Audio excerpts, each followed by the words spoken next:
guru SDN Pengayuan Tempat Banjarmasin beserta staf usaha. Alhamdulillah bersyukur kita panjatkan kepada Allah Subhanahu Wa Taala. Alhamdulillah kita bisa diberi kesehatan hari ini sehingga kita bisa berkumpul 2 rakaat ini. Kemudian salawat dan salam tak lupa kita aturkan kepada junjungan kita Nabi besar Muhammad SAW, pada para keluarga, kerabat, sahabat, serta para pengikut beliau yang lain. Baik Bapak Ibu semuanya, pada hari ini saya akan menyampaikan tentang budaya positif. Ini adalah salah satu tugas bagian dari tugas guru penggerak. Jadi apa itu budaya positif nanti akan kita lihat sama-sama. Jadi ini adalah salah satu yang sangat penting untuk kita ketahui bersama sebagai seorang pendidik, bagaimana menciptakan budaya positif di sekolah, bagaimana penerapannya nanti yang akan kita terapkan di sekolah kita dan di pembelajaran maupun di kesempatan permasalahan terhadap peserta didik kita. Baik, ini adalah bagian dari modul titik 4. Pertama yaitu tentang disiplin positif dan nilai-nilai kebaikan universal. Kemudian yang kedua itu tentang teori motivasi, hukuman, penghargaan, dan restitusi. Yang ketiga tentang keyakinan kelas. Yang keempat kebutuhan dasar hidup manusia dan dunia berkualitas. Yang kelima tentang posisi kontrol, dan yang terakhir itu nanti tentang segitiga restitusi. Bagaimana kita menyikapi atau menerapkan ketika ada siswa bermasalah. Nah ini sangat penting. Jadi saya ketika mendapatkan materi yang ke-6 ini langsung teringat ketika kita kemarin di ruangan ada Johan bermasalah dengan Amel kemarin, yang satunya itu kan yang betul-betul kemarin yang tidak terima ketika dia disalahkan. Nah pas mengetahui ini, ternyata harusnya seandainya tahu tentang segitiga restitusi ini tidak seperti itu, harusnya kita salah-salah kan jadinya mereka rasa disalahkan, tidak seperti itu. Nah itu langsung kita andai saja tahu tentang ini akan mencoba cara yang berbeda. Nah ini nanti akan kita bahas. Baik, sebelum kita lanjut ke materi berikutnya, adakah yang mau nih kita bermain peran dulu? Apa permainannya? Nah nih tentang perubahan paradigma. Jadi kegiatannya ada A dan B. Ada A dan B. Dua orang. A itu punya langsung aja di tangan ada sesuatu yang sangat berharga dari yang dimiliki. Bisa ditulis atau tidak ditulis, yang jelas di dalam tangannya itu ada sesuatu benda. Kemudian si B ini berusaha dengan keras, baik dengan membujuk atau apapun, supaya si A ini mau membuka apa yang ada di genggaman si A. Siapa yang mau berperan? Tugas A mudah saja, cuma menyimpan sesuatu di dalam tangannya, mempertahankan. Yang B ini bagaimana caranya? Boleh dengan merayu, mengancam, bahkan boleh supaya si A bisa membuka alat tangannya. Ada yang bersedia? Masyarakat yang Taiwan ya, silakan Pak. Ini main peran saja Pak. Silakan, ayo masuk Pak.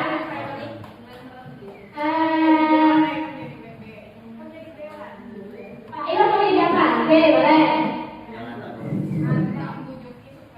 Si Kak Iwan jadi B, Pak Syahrul jadi A ya. Berarti Pak Syahrul di dalam tangan pian itu ada sesuatu, boleh benda yang sangat berharga, benda atau rahasia atau apapun di dalam ini pian. Sedangkan B, Pak Iwan itu bertugas boleh dengan Pak Iwan kata-katanya. Silakan Pak Iwan. Boleh apa dulu supaya meminta untuk membuka kepala tangan. Siap Bapak Ibu? Bapak-bapak? Silakan Pak. Ya, minta duduk. Pak. Apa tuh? Aku ada tahu. Pak, aku kepo. Ayo nih, aku ada yang sembunyikan. Seperti itu. Katanya teman. Lah coba apa? Pelatihan.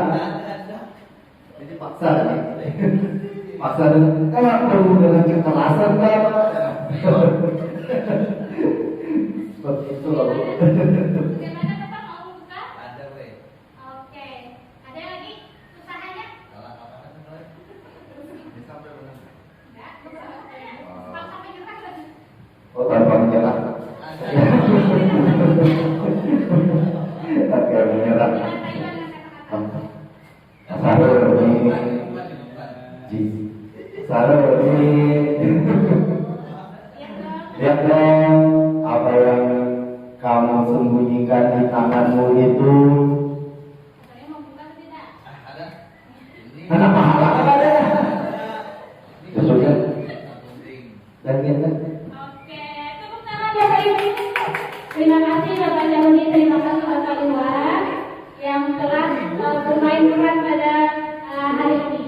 Baik, nah pertanyaannya dari kegiatan tadi ada A dan B, si A berusaha dengan keras mempertahankan tangannya, si B berusaha dengan segala cara dengan menunjukkan bahwa tadi ada ancaman sedikit. Oh, paham tidak? Nah, pertanyaannya siapakah yang mempunyai posisi kontrol sini? Bapak Iwan atau Bapak Syahri? Siapa kira-kira? Nah, Pak Syahri, iya terima kasih Rizman.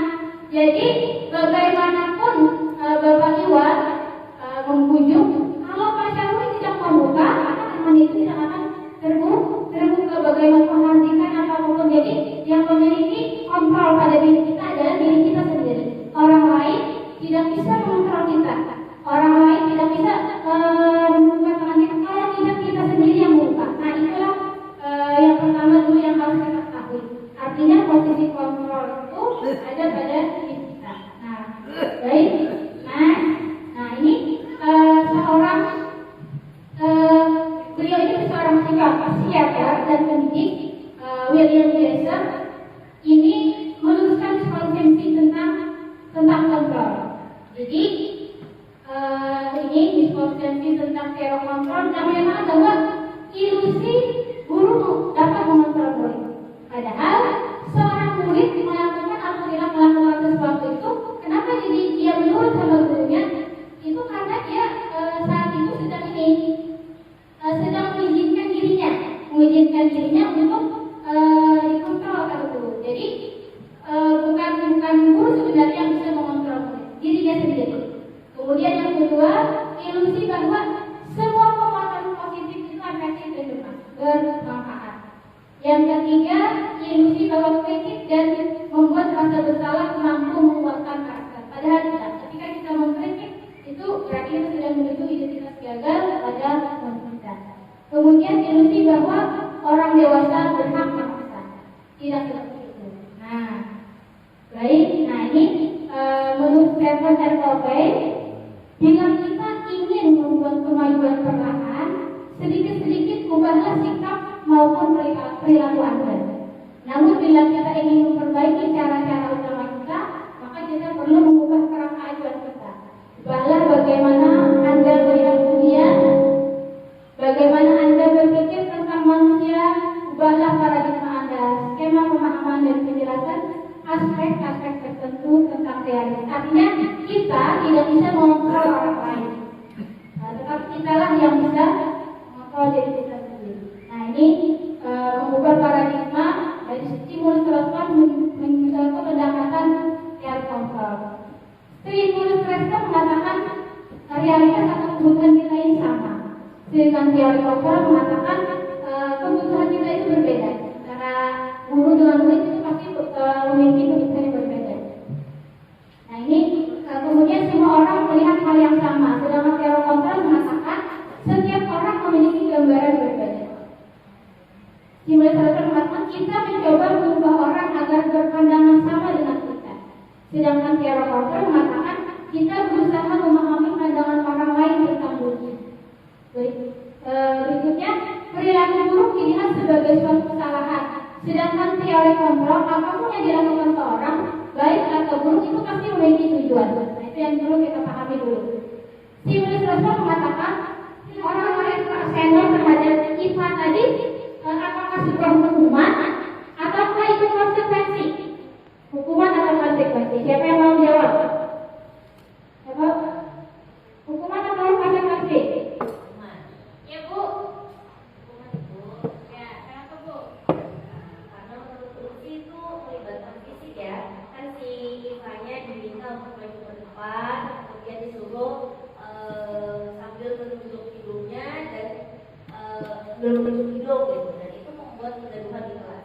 Menurut segala sesuatu yang melibatkan fisik seseorang karena hukuman itu.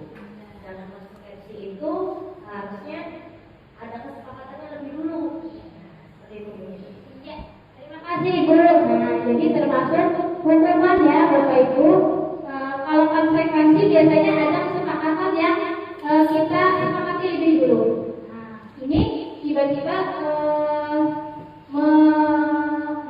memegang hidung dan membuat malu seorang. Nah, itu berarti termasuk hukuman. Nah, berikutnya, nah nanti kita akan masuk ke yang kedua tentang bagaimana konsekuensi, apa bedanya hukuman dan konsekuensi. Kalau konsekuensi itu sudah disepakati bersama-sama. Nah, ini yang berikutnya adalah tentang restitusi.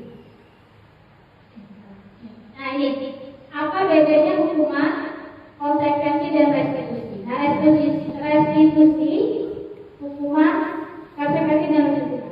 Kalau hukuman itu biasanya tidak berencana atau tiba-tiba. Murid tidak tahu apa yang akan terjadi atau tidak dilibatkan. Kemudian hukuman juga bersifat satu arah. Hukuman juga berupa hukuman fisik atau psikis. Betul sekali apa yang sudah dikatakan oleh murid. Nah, itu jadi termasuk hukuman apa yang dilakukan oleh Bapak saya. Berikutnya apa itu konsekuensi? Nah, kalau konsekuensi biasanya sudah terencana dan disepakati bersama-sama di dalam kelas. Misalkan anak terlambat. Kalau terlambat konsekuensinya apa? Misalkan saya terlambat mengumpul tugas. Saya akan menggunakan waktu istirahat untuk menyelesaikan tugas. Artinya dia sudah tahu kalau misalkan tidak mengerjakan PR, berarti dia kehilangan waktu istirahat misalkan. Itu sudah disepakati bersama-sama. Jadi beda antara hukuman dengan konsekuensi. Kemudian yang kedua, murid tetap dibuat tidak nyaman. Kadang-kadang karena tidak nyaman karena masih ada yang harus dilakukannya. Nah, sikap guru selalu memotivasi murid. Sedangkan restitusi ini proses menciptakan kondisi bagi murid untuk memperbaiki kesalahan, proses kolaboratif yang mengajarkan murid untuk mencari solusi sendiri. Nah, ini nanti ada videonya bagaimana kita menerapkan restitusi di kelas kita atau di lingkungan sekolah kita ketika memiliki anak-anak yang bermasalah. Nah, ini keyakinan kelas. Alhamdulillah saya di sini melihat setiap kelas kita sudah memiliki keyakinan kelas masing-masing. Jadi tidak terlalu banyak. Kenapa keyakinan kelas? Kenapa tidak peraturan kelas? Kenapa keyakinan kelas? Kenapa tidak peraturan kelas saja? Jadi pertama dulu untuk supaya kita tahu kenapa harus keyakinan bukan peraturan. Mengapa kita memiliki peraturan tentang menggunakan helm pada saat mengendarai kendaraan motor, roda 2 atau motor? Nah, kemungkinan jawaban kita adalah untuk keselamatan. Kenapa kita memakai helm? Untuk keselamatan. Kedua, mengapa kita memiliki peraturan tentang penggunaan masker dan mencuci tangan setiap saat? Kemungkinan jawaban kita adalah untuk kesehatan atau keselamatan. Nah, disinilah kesehatan, keselamatan. Inilah keyakinan yang kita miliki. Ketika kita yakin, supaya selamat, supaya sehat, kita tahu itulah nilai-nilai kebajikan yang harus kita lakukan. Berarti kita bukan tidak ada dasarnya. Ketika kita sudah meyakini hal itu, kita akan menerapkan. Jadi ketika sudah memiliki keyakinan dan untuk selamat, supaya sehat, yakini oleh diri, maka akan melakukan sesuatu itu akan terdorong dari internal.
manusia ini berperilaku terhadap apapun karena memiliki kebutuhan dasar.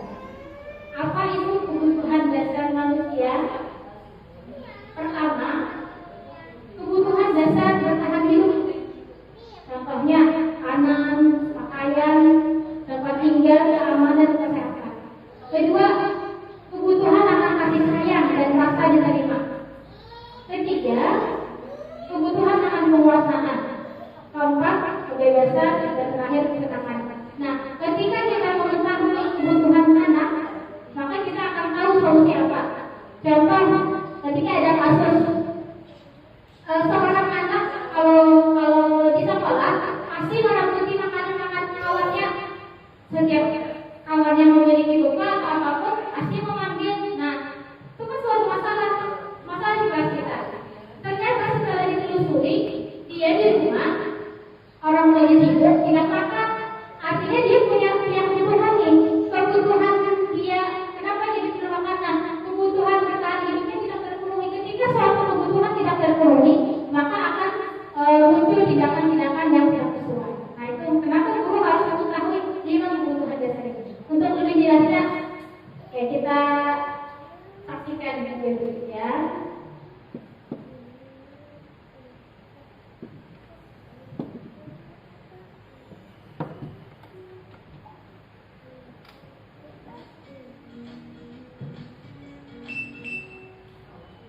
Salam dan bahagia Ibu dan Bapak guru hebat.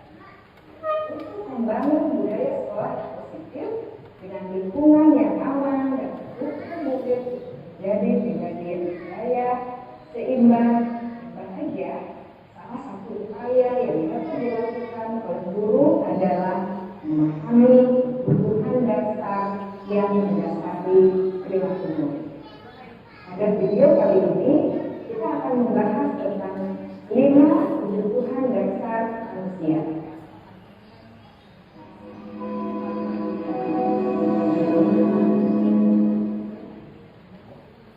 Di Hajar Dewantara dalam salah satu kutipannya menyatakan, kita ambil contoh perbandingannya dengan hidup tumbuh-tumbuhan. Seorang petani dalam hakikatnya sama kewajibannya dengan seorang pendidik yang mengamalkannya. Hanya dapat menunjuk tumbuh padi.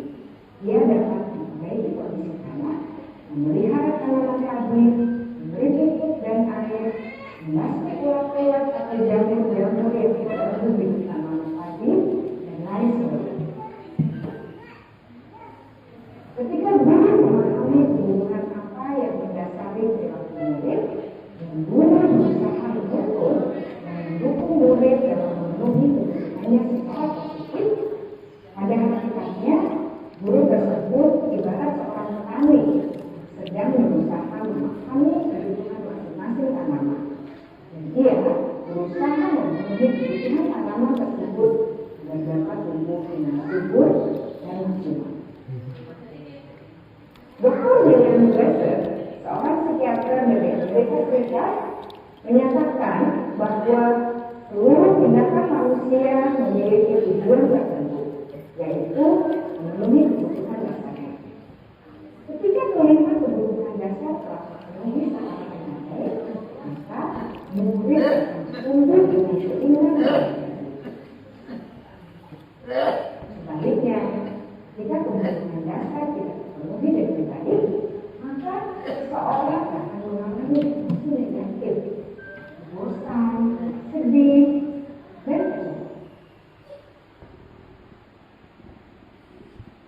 Maka mereka dapat melakukan perbuatan yang bertentangan dengan nilai-nilai kebajikan atau membuat baik. Dengan kata lain, perilaku buruk seseorang biasanya adalah respons dari kebutuhan yang tidak terpenuhi. Namun, mereka tidak tahu cara untuk menghentikan. Ada 5 kebutuhan dasar manusia menurut Dr. William Glasser, yaitu yang pertama, kebutuhan untuk bertahan hidup atau survival. Yang kedua, kebutuhan untuk merasa diterima atau love belonging. Yang ketiga, kebutuhan akan kebebasan atau freedom.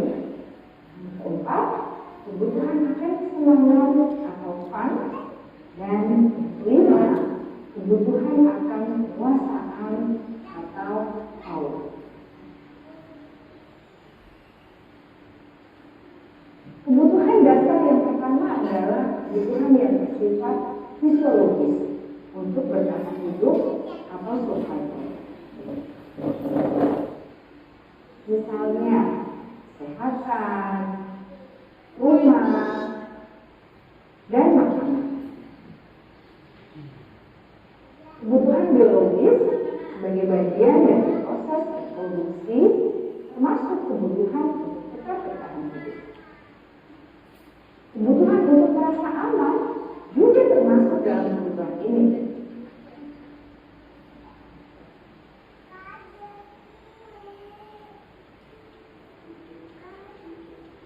Agar murid dapat belajar dengan baik, kebutuhan mereka akan merasa aman, pangan, sandang, dan papan harus terpenuhi. Bagaimana mungkin mereka dapat belajar dengan baik bila mereka datang ke sekolah dengan perlengkapan atau bila rumah mereka berbeda?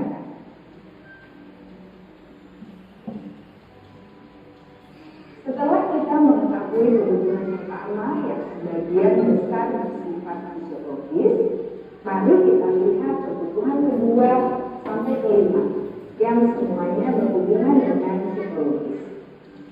Mari kita lihat kebutuhan yang kedua, yaitu kebutuhan akan perasaan diterima oleh kelompok atau komunitasnya atau kebutuhan love and belonging.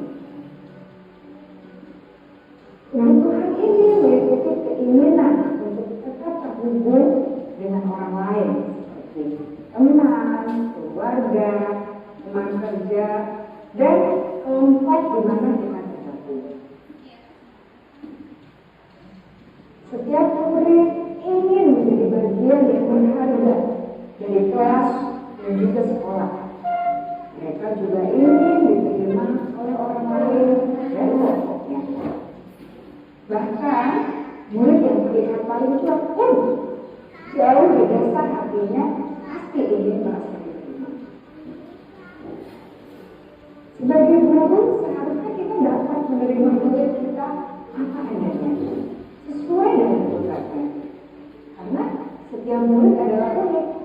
Mereka memiliki kekuatannya masing-masing, sehingga guru seharusnya bisa menciptakan kesempatan untuk murid kolaborasi dan memiliki ikatan emosi satu sama lain. Murid-murid yang memiliki kebutuhan yang besar untuk merasa diterima, biasanya mereka belajar karena suka pada gurunya. Mereka juga suka bekerja dalam kelompok. Kebutuhan yang ketiga adalah kebutuhan akan kebebasan atau kebutuhan membuat pilihan. Murid harus diberi kesempatan untuk membuat pilihan dan bertanggung jawab atas pilihan yang mereka telah ambil. Memberi mereka kebebasan bukan berarti membiarkan mereka melakukan apa saja yang mereka mau, melainkan lebih memberi mereka kesempatan untuk membuat pilihan, menyuarakan pendapat mereka, percaya diri, dan memberi mereka kesempatan untuk mencoba hal-hal yang baru. Ini hubungannya dengan pembelajaran diferensiasi. Yang beragam dan menarik juga akan memenuhi kebutuhan murid tentang kebebasan ini. Pembelajaran berdiferensiasi di mana guru menyediakan beberapa jenis tugas yang bisa dipilih oleh murid sesuai dengan mereka, sangat baik untuk mengembangkan murid menjadi lebih mandiri dan memiliki motivasi internal. Karena kebutuhan akan kebebasan pada dasarnya adalah kebutuhan untuk mandiri, memiliki otonomi, memiliki pilihan, dan mampu mengendalikan arah hidupnya sendiri.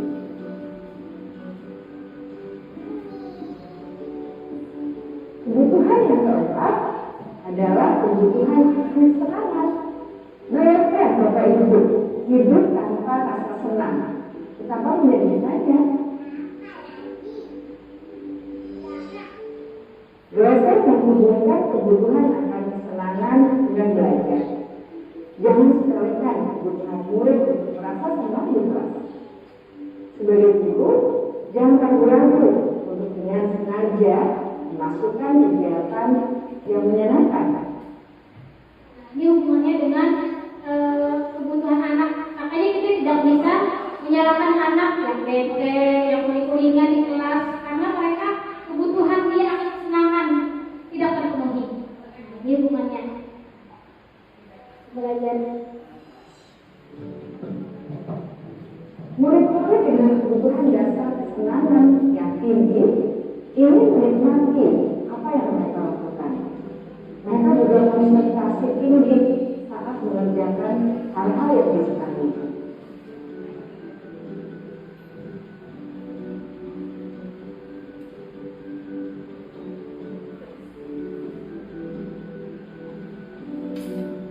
Kebutuhan yang kelima adalah kebutuhan akan penguasaan. Nah, penguasaan ini adalah kaitannya yang anak-anak yang cenderung memukul kawan atau apa, dia terlihat ingin jadi penguasa kelas karena kebutuhannya di rumah. Bisa jadi dia misalkan di rumah selalu mengalah, tidak bisa melakukan apa yang dia inginkan. Akan penguasaan yang tinggi biasanya selalu ingin menjadi pemimpin. Mereka juga suka mengamati sebelum mencoba hal yang baru. Mereka juga perfeksionis dan merasa kecewa bila melakukan salah.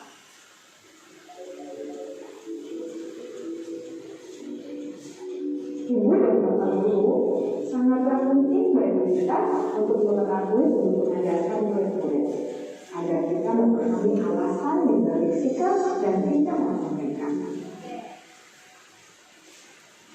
Oke Bapak Ibu. Nah itu tadi 5 kebutuhan dasar yang harus kita ketahui seorang pendidik. Nah jadi ketika kita memahami 5 kebutuhan ini, kita akan tahu ternyata kenapa anak bersikap seperti ini. Tidak ada sikap atau perilaku anak-anak didik kita itu yang tidak memiliki alasan. Jadi berikutnya tentang posisi kontrol. Jadi posisi kontrol kita sebagai seorang guru ini juga sangat penting ini kita mengetahui hal ini. Pertama, posisi kontrol kita, apakah kita menjadi pengukur, membuat merasa bersalah, sebagai teman, sebagai pemantau, atau sebagai manajer. Nah ini. Oke, ini ciri-cirinya ya. Kalau penghukum biasanya ada suara tinggi, mata melotot, jarinya akan tunjuk-tunjuk, biasanya itu ciri-ciri penghukum. Misalkan dengan kata-kata selamat lagi, pasti selamat lagi, selalu datang tepat. Kapan bisa hadir di tempat waktu? Nah, biasanya seperti itu gurunya. Nah, bagaimana perasaan murid ketika guru berbicara seperti itu?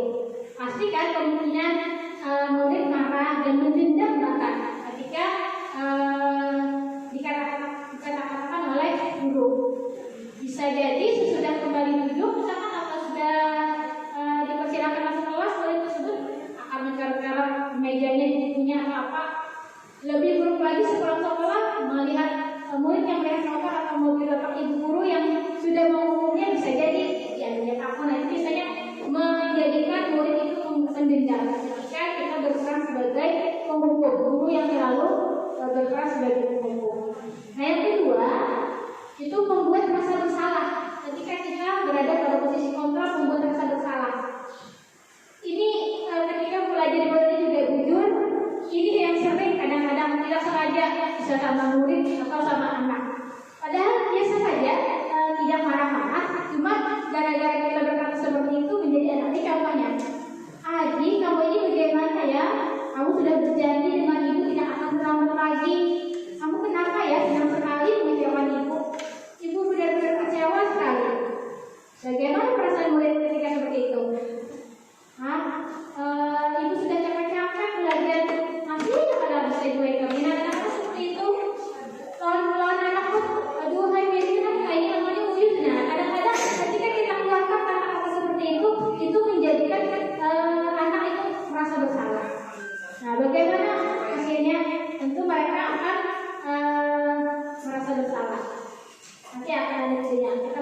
kelima, keempat adalah posisi sebagai pemantau. Nah, kalau pemantau, posisi guru sebagai pemantau ini biasanya dia akan menghubungkan dengan konsekuensi atau kesepakatan kelas. Selalu. Nih, misalkan guru menanyakan, Adi, tahukah kamu jam berapa kita mulai? Tahu Pak. Kamu terlambat berapa menit? Apakah kamu sudah mengerti konsekuensi yang harus dilakukan apabila terlambat? Paham Pak? Saya harus tinggal kelas pada jam istirahat nanti dan mengerjakan tugas ketertinggalan saya. Ya, benar. Nanti saat jam istirahat kamu harus tinggal di kelas untuk menyelesaikan tugas yang tertinggal tadi. Saya tunggu. Nah, biasanya pemantau seperti itu menghubungkan dengan konsekuensi atau kesepakatan kelas yang telah disepakati. Nah, hasilnya murid memahami konsekuensi yang harus dijalankan karena tidak melanggar, karena telah melanggar salah satu peraturan sekolah. Nah, terakhir posisi sebagai manajer. Nah, kalau manajer, nih contohnya kata Pak Guru, Adi, apakah kamu mengetahui jam berapa sekolah dimulai? Tahu Pak, jam 7. Kata guru, ya. Jadi kamu terlambat. Kira-kira bagaimana kamu akan memperbaiki masalah ini?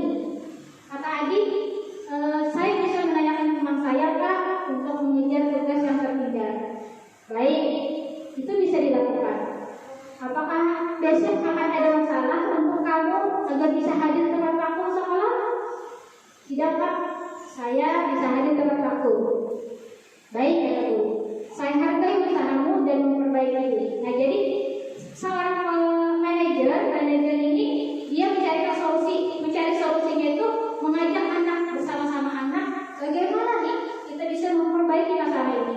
Kalau pemantau biasanya menghubungkan dengan konsekuensi atau kesepakatan kelas yang sudah dibentuk. Kalau manajer langsung saja, ini yang bisa diperbaiki.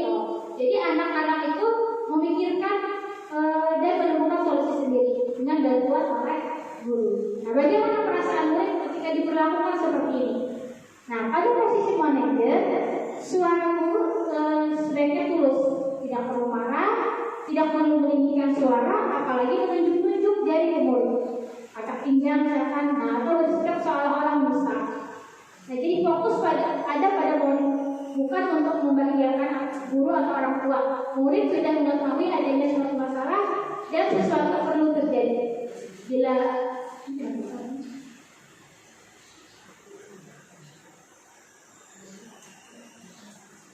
nah, kita saksikan lagi sedikit aja. Oke, 5 posisi guru sebagai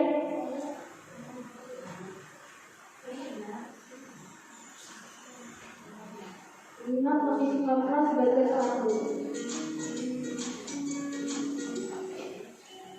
Salam bahagia Ibu dan Bapak Guru hebat. Dalam penerapan disiplin positif restitusi, salah satu program yang dikembangkan adalah 5 posisi kontrol. 5 posisi kontrol dalam restitusi adalah proses perjalanan seorang pendidik agar dapat mengenali dirinya.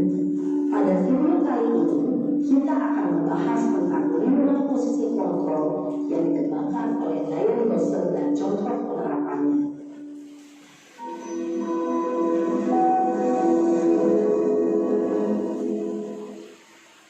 Lima posisi kontrol itu adalah 1. Posisi penghukum, 2. Posisi pembuat rasa bersalah, 3. Posisi tenang, 4. Posisi pemantau atau monitor, dan 5. Posisi manajer.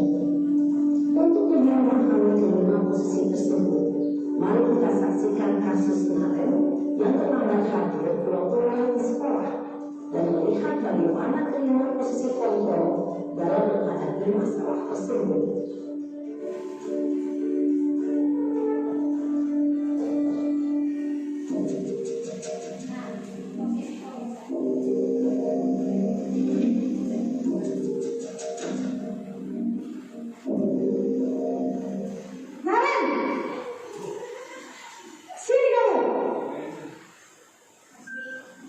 Selamat pagi Bu. Selalu terlambat. Kamu deh, pasti terlambat. Maaf Bu, saya Apa? Apa coba? Alasan kamu apa lagi? Kapan sih kamu tidak terlambat? Malas sekali ya kamu jadi anak. Saya Dasar pemalas. Gak kapok-kapok sih kamu. Sudah berapa kali terlambat? Sana, kamu keliling lapangan basket 2 kali. kenapa saya harus beli lapangan basket, Bu? Kenapa? Kamu melawan ibu. Berani-beraninya jawab. Sudah terlambat, masih berani jawab pula. Sekarang, keliling lapangan basket 5 kali sekalian. Biar kapok. Cepat. Pergi sana ke lapangan basket. Posisi penghukum biasanya berbicara dengan nada tinggi, menghardik, menunjuk-nunjuk, menyakiti, dan membunuh. Hukuman bisa berupa fisik maupun psikis. Posisi penghukum adalah murid cenderung akan memberontak, bahkan menyimpan dendam. Disuruh beli basket tidak sesuai dengan kesalahan biasanya menghukum.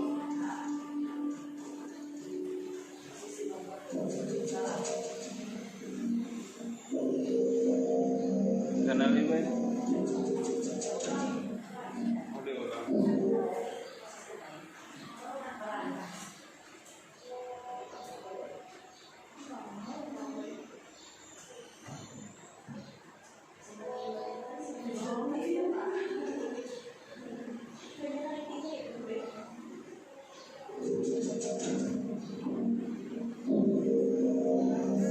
Naren!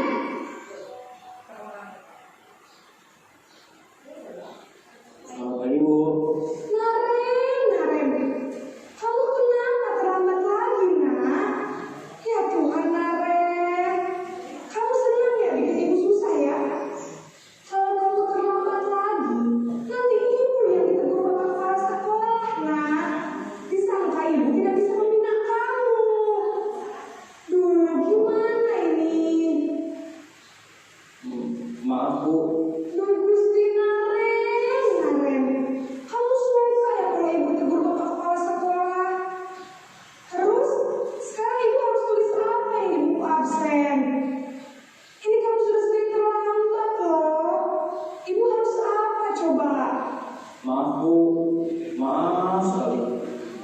Ya sudah, lain kali jangan bikin ibu susah lagi ya nak ya.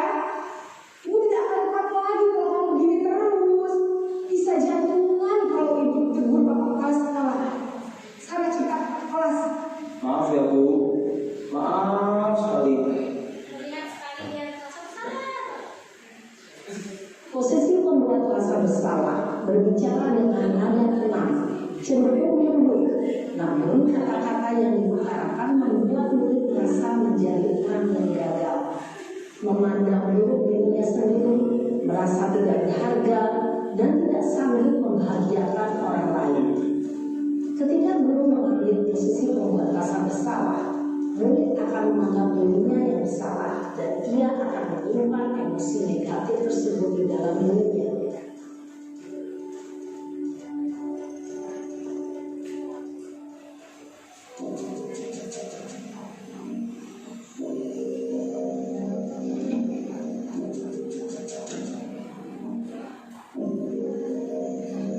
Naren,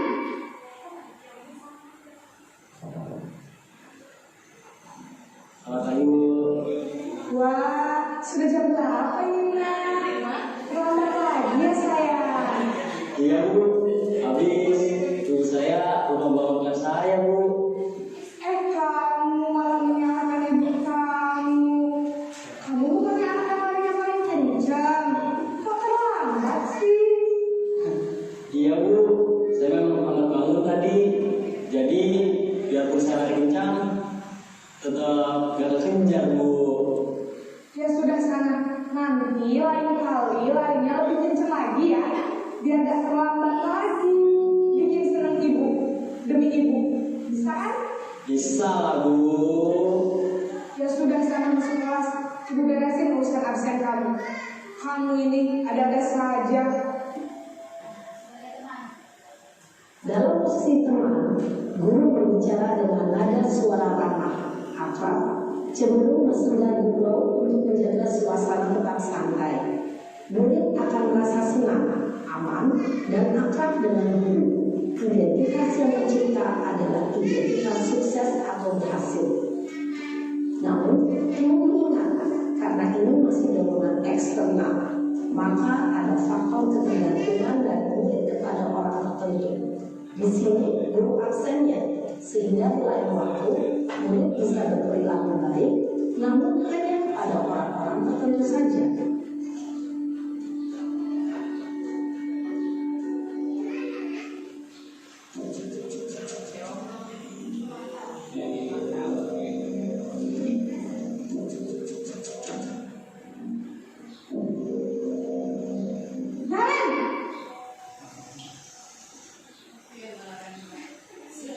Selamat pagi Bu. Naren, apa peraturan sekolah kita tentang jam berapa kita harus masuk sekolah, Nak? Kita harus di sekolah jam 7 Bu. Iya betul, sekarang sudah jam 7.20. Naren sudah tahu konsekuensinya jika terlambat hadir. Paham Bu, saya harus tinggal kelas pas jam istirahat selama 20 menit. Iya benar, konsekuensinya demikian. Jadi nanti jam 9.30 pas istirahat, kamu harus tinggal di kelas, kerjakan tugas tambahan untuk ketertinggalan kamu, ya? Baik Bu. Posisi pemantau mengandalkan perhitungan atau data untuk mengontrol murid. Guru mengarahkan murid berdasarkan peraturan dan konsekuensi. Seorang pemantau menunjukkan bahasa tubuh dan ekspresi wajah yang datar dan cenderung formal.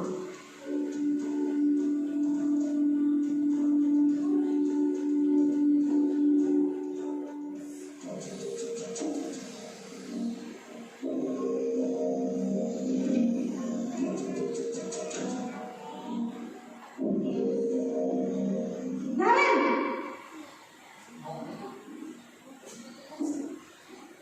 Selamat pagi Bu. Selamat pagi, Naren. Maaf Bu, saya terlambat. Iya, sekolah masuknya jam 7, sekarang sudah jam 7.20. Jadi sekarang bagaimana ini, Naren? Maaf Bu, saya lupa alarm saya semalam. Baiklah, menurut kamu, keyakinan sekolah yang mana yang perlu kamu tingkatkan? Menghargai diri sendiri dan orang lain mungkin ya Bu. Setuju. Jadi, apakah Naren meyakini prinsip saling menghormati tersebut? Iya Bu, saya meyakininya. Apakah Naren bersedia memperbaiki masalah keterlambatan ini? Bersedia Bu. Bagaimana kamu akan memperbaiki masalah keterlambatan ini? Saya akan coba untuk tidak lupa menyetel alarm saya Bu. Baik, kalau Naren lupa menyetel alarm di rumah, ada orang yang kira-kira bisa bantu mengingatkan tidak? Ada Bu, kakak saya, Kak Emma. Ada lagi selain Kak Emma? Selain Kak Emma, ada ibu saya. Baik, jadi yang mengingatkan Naren adalah Kak Emma dan ibu kalian. Kira-kira akan mulai start alarm kapan nih, Naren? Setelah pulang sekolah, akan segera saya lakukan. Baik, jadi Naren akan setel alarm untuk bangun besok pagi dan akan diingatkan oleh kakak dan ibunda Naren ya.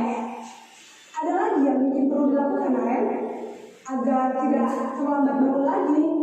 Tidak ada Bu. Baik Naren, terima kasih untuk kerjasama kamu. Sekarang kamu perlu kembali ke kelas untuk belajar. Baik Bu, terima kasih. Posisi manajer adalah posisi kontrol yang disarankan untuk membimbing guru memiliki sikap disiplin yang positif, yaitu murid yang mandiri, bertanggung jawab, dan dapat memecahkan masalah. Tujuan dari posisi ini adalah agar murid dapat berefleksi atas tindakannya.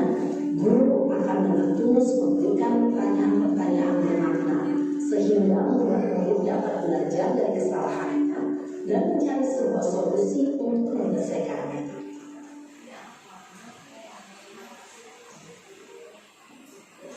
Baik, Bapak Ibu.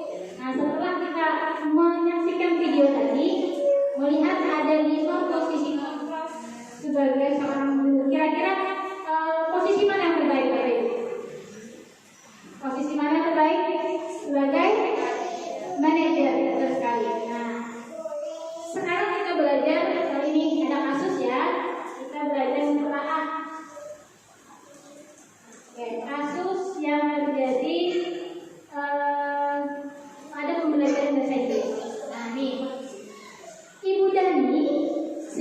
menjelaskan pelajaran bahasa Inggris di papan tulis.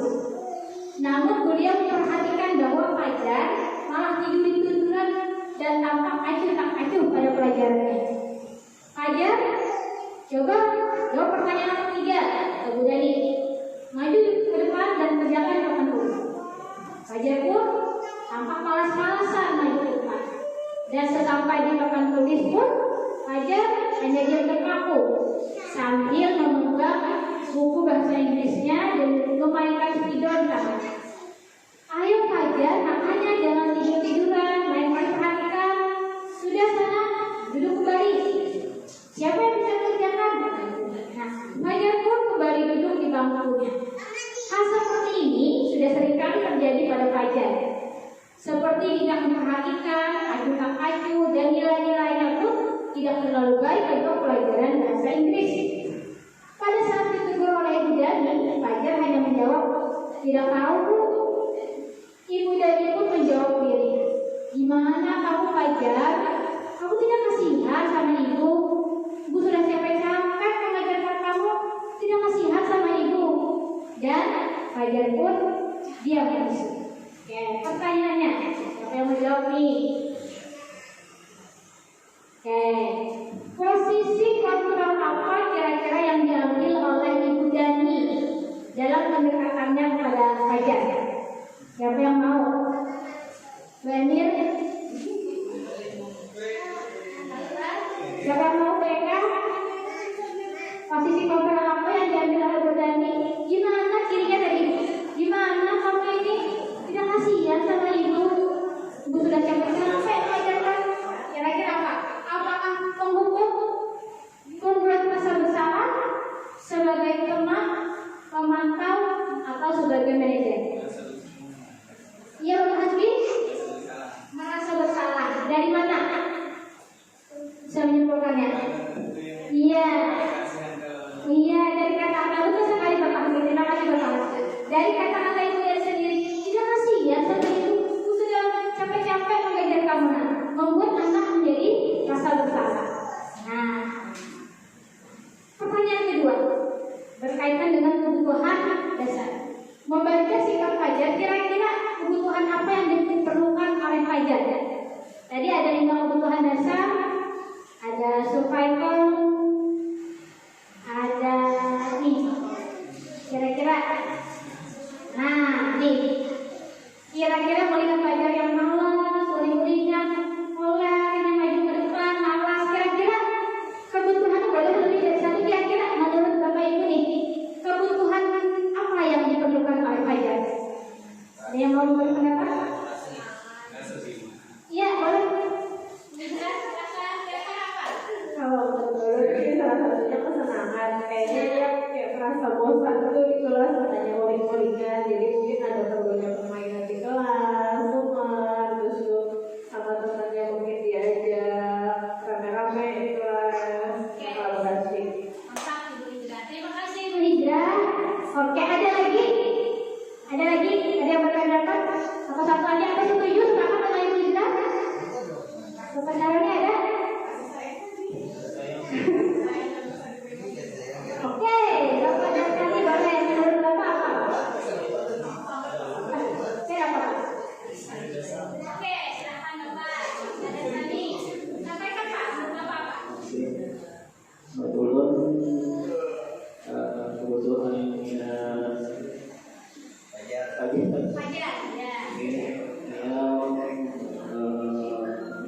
kebebasan untuk mengikuti apa yang Terima kasih Bapak. Mantap. Bapak dan Tani dan Ibu Hijrah. Ibu Hijrah mengatakan kesenangan. Betul sekali. Kedua-duanya betul Bapak Ibu. Kami ketika dari kelompok pun juga memiliki 2. Jadi kesenangan karena dia kenapa jadi memiliki kesenangan? Karena berpendapat. Kita lihat ya. Nah, ini posisi kontrolnya betul sekali membuat rasa bersalah. Nah, ini membaca sikap Fajar, kira-kira kebutuhan apa yang diperlukan oleh Fajar? Jadi 2 juga sama, kesenangan atau fun dan kebebasan seperti apa yang dikatakan Mari kebebasan. Nah, kenapa kesenangan? Kali dengan apa yang dikatakan Ibu Hijrah mengatakan karena mungkin pelajar ingin belajar bahasa Inggris itu disajikan lebih menarik. Solusinya pembelajaran dengan metode yang beragam dan menarik akan memenuhi kebutuhan murid akan kesenangan. Kata Dr. Desari, kebebasan bisa juga. Mungkin kenapa jadi kebebasan? Karena mungkin bosan dengan pelajaran bahasa Inggris. Solusinya dengan pembelajaran berdiferensiasi, di mana guru menjadikan beberapa jenis tugas yang bisa dipilih oleh murid, kata Dr. Desari, supaya dia bisa memilih yang bisa dipilih oleh murid sesuai minat mereka. Sangat baik untuk mengembangkan murid menjadi lebih mandiri. Karena kebutuhan akan kebebasan pada dasarnya adalah kebutuhan untuk mandiri, memiliki otonomi sendiri, memiliki pilihan, dan mampu mengendalikan arah hidupnya sendiri. Betul sekali. Maka Bapak Ibu berarti sudah tahu tentang kebutuhan dasar dan posisi kontrol yang harus kita miliki. Nah, terakhir tentang segitiga restitusi. Nah, segitiga restitusi ini apa? Ini adalah suatu proses dialog yang terakhir yang dijalankan oleh guru agar dapat menghasilkan murid yang mandiri dan bertanggung jawab. Ada tiga langkah. Pertama, menstabilkan identitas. Kedua, validasi tindakan yang salah. Dan yang ketiga adalah menanyakan keyakinan seperti seorang manajer atau posisi manajer tadi bagaimana menerapkan. Ini kita supaya lebih jelas kita saksikan ini sedikit aja kerjanya supaya lebih jelas lagi bagaimana kita menerapkan segitiga restitusi ini sangat penting ketika ada murid-murid kita yang bermasalah yang perlu kita sikapi dengan bijaksana.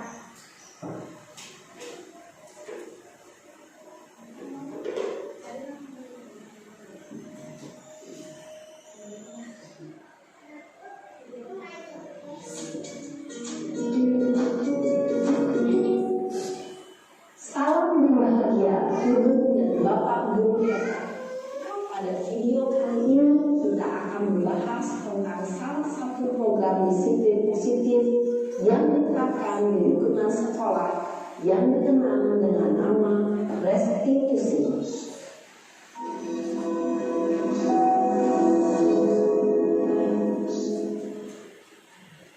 Restitusi dikembangkan oleh pakar pendidikan dan dosen berlandaskan pada teori kontrol Dr. William Gleiser. Segitiga restitusi adalah suatu proses dialog yang dijalankan oleh guru atau orang tua agar dapat menghasilkan murid yang mandiri dan bertanggung jawab.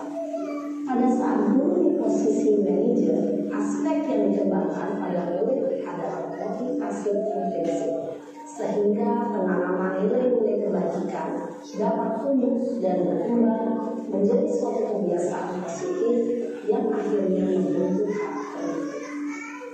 Proses dialog ini terdiri dari 3 langkah yang digambarkan pada 3 sisi pada segitiga restitusi. Sisi pertama adalah menstabilkan identitas. Sisi yang kedua adalah validasi tindakan yang salah. Dan sisi yang ketiga adalah menanyakan keyakinan. Ibu dan bapak guru berikut ini akan menunjukkan bagaimana seorang guru berada dalam posisi manajer menggunakan penerapan segitiga restitusi.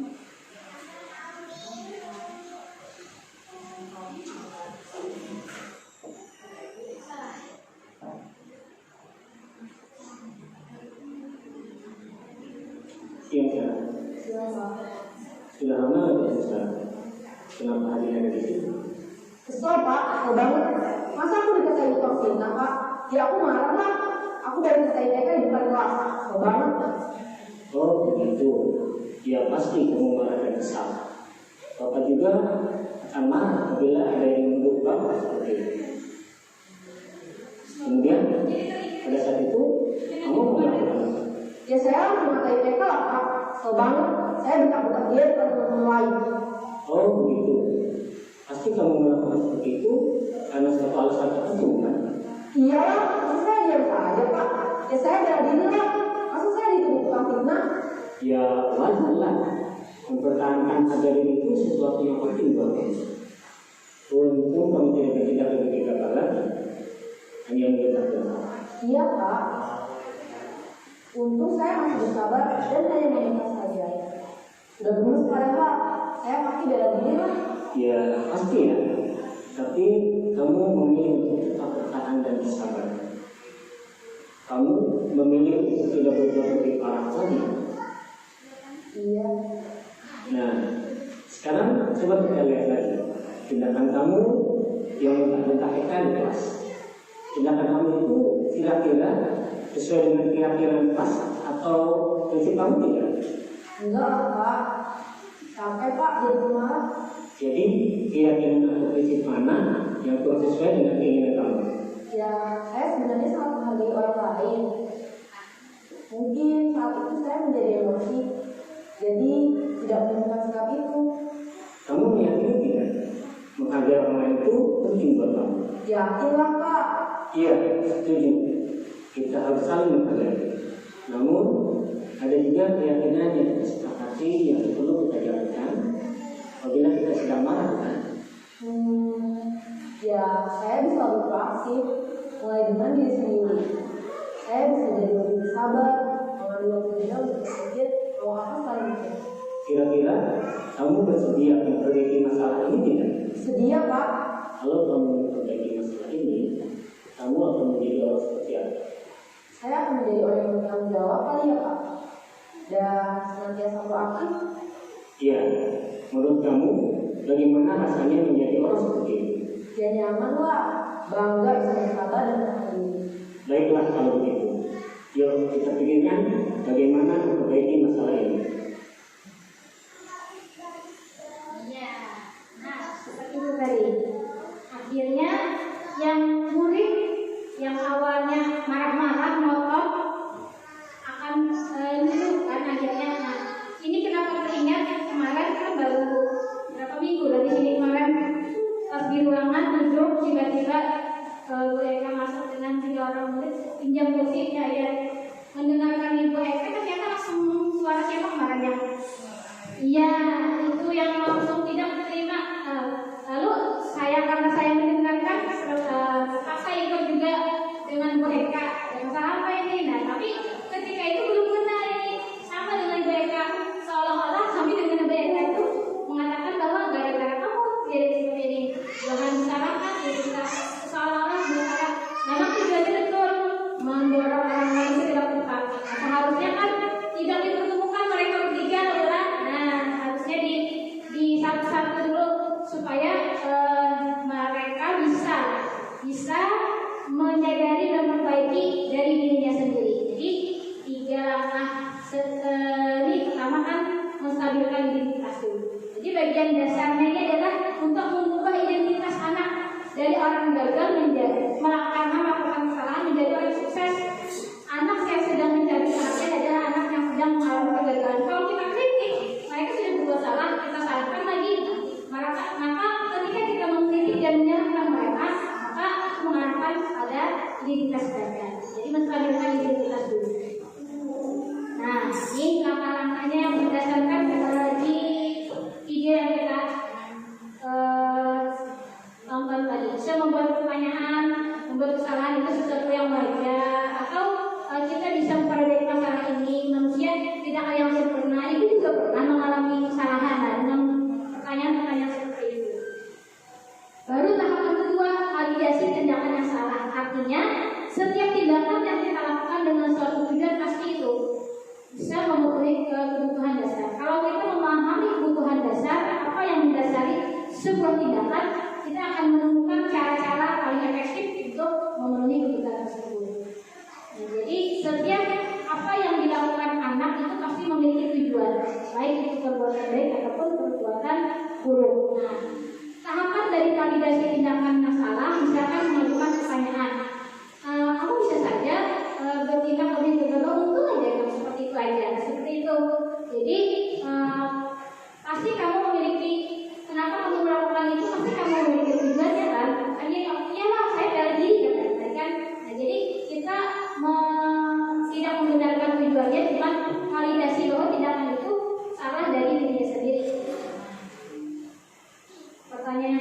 dan kamu melakukannya karena mempertahankan sesuatu yang penting bagi kamu.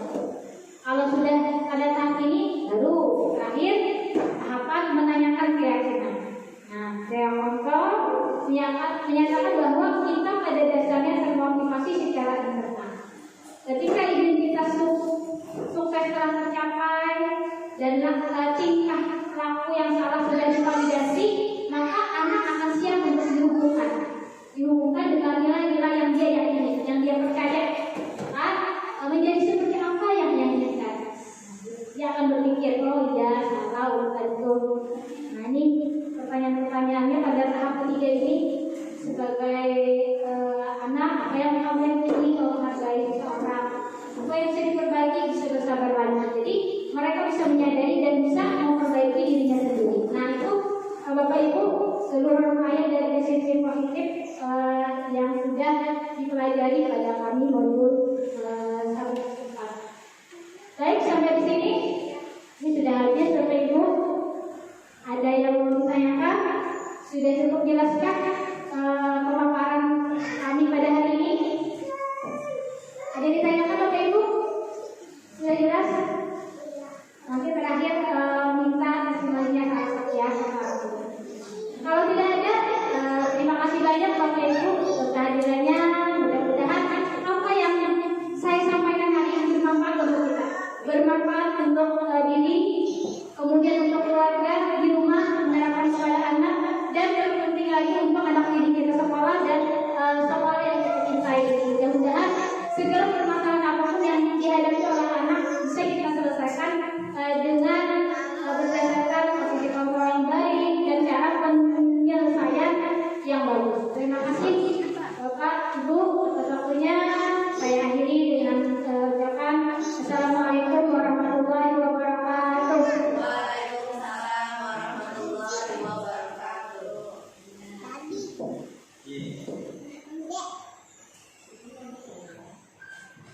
Warahmatullahi wabarakatuh. Perkenalkan, nama saya Nikmatur Rahmania. Saya guru kelas 4 di SDN Sungai Lulut 4 Banjarmasin. Pada kesempatan kali ini saya ingin memberikan testimoni tentang kegiatan yang dilakukan oleh Ibu Faridatul Ahyani tentang sosialisasi budaya positif di sekolah. Menurut saya sosialisasi yang sudah dilakukan Ibu Ahyani sangat bagus sekali. Beliau memaparkan dengan sangat detail bagaimana budaya positif di sekolah itu harus diterapkan, dijalankan, juga dibudayakan. Selain itu, beliau juga memberikan kami bagaimana tips-tips melakukan budaya positif yang seharusnya kami lakukan. Bagaimana membuat keyakinan kelas, bagaimana membuat kesepakatan kelas, bagaimana memposisikan kami sebagai pendidik dalam mengontrol murid-murid kami yang melakukan kesalahan, bagaimana menanganinya gitu agar kami juga bisa membudayakan positif. Karena yang paling penting adalah seperti kata Ki Hajar Dewantara, yaitu menebalkan tingkah laku murid itu sangatlah penting. Jadi ada baiknya bahwa kita sebagai pendidik harus terus berupaya menebalkan perilaku-perilaku baik agar siswa dapat berperilaku yang baik dan membudaya pada dirinya dan termotivasi dalam dirinya dalam kehidupan dia sehari-hari dan di lingkungan sekolah. Mungkin seperti itu saja testimoni dari saya. Salah hilaf mohon maaf. Assalamualaikum warahmatullahi wabarakatuh. Sukses selalu Ibu Ahyani dan salam guru hebat Indonesia.